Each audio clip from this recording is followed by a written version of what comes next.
नमस्कार शेतकरी मित्रांनो. तर शेतकरी मित्रांनो, सध्या सुपर अल निनो असल्यामुळे ह्या वर्षी पाऊस खूपच कमी पडत आहे आणि जवळजवळ 20-20 एक महिना गॅप पडला आहे. जूनमध्ये सुद्धा पाऊस पडला नसल्यामुळे सध्या जिथे कुठे पाऊस पडला आहे त्या शेतकऱ्यांनी पेरणी केली होती आणि त्या निसर्गाच्या लहरी खेळीमुळे शेतकरी हवालदिल झाला आहे. जवळपास 258 हेक्टरवर सोयाबीन उगवलेच नाही. दुबार पेरणीचे संकट शेतकऱ्यावर आलेलं आहे. तर आपण पाहू शकतो की कडक ऊन आणि कोरडा आभाळ कोळी पिके करपू लागली आहे. जवळपास 5,86,900 हेक्टर 99 हेक्टरपैकी 2,41,624 हेक्टरवर पेरणी झालेली आहे.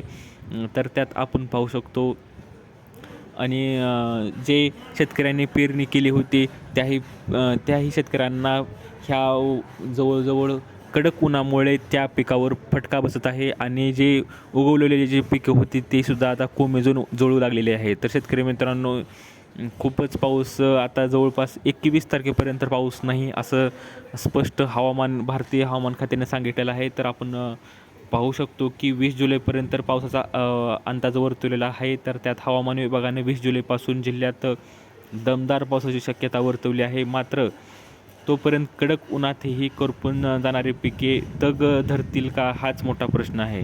तर शेतकरी मित्रांनो, काही तर शेतकरी आता काय करत आहेत की पेरलेले पिके डबल रोटावेटर करत आहेत.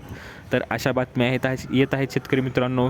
तर चांगला पाऊस जर येणाऱ्या भविष्यकाळात जर पडला असेल तरच तुम्ही पेरणी करा, अन्यथा तुम्ही पेरणी करू नका. कारण की भरपूर जणांचे आता उगवलेलं पीक जळून जात आहे शेतकरी मित्रांनो.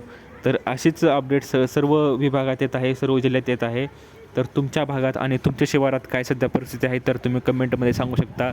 तर दिलेली माहिती समजली असेल व्हिडिओला लाईक करा, जास्तीत जास्त शेअर करा, चॅनलला सबस्क्राईब करायला विसरू नका. तर भेटूया पुढच्या व्हिडिओमध्ये अशीच एक अपडेट घेऊन. तोपर्यंत धन्यवाद.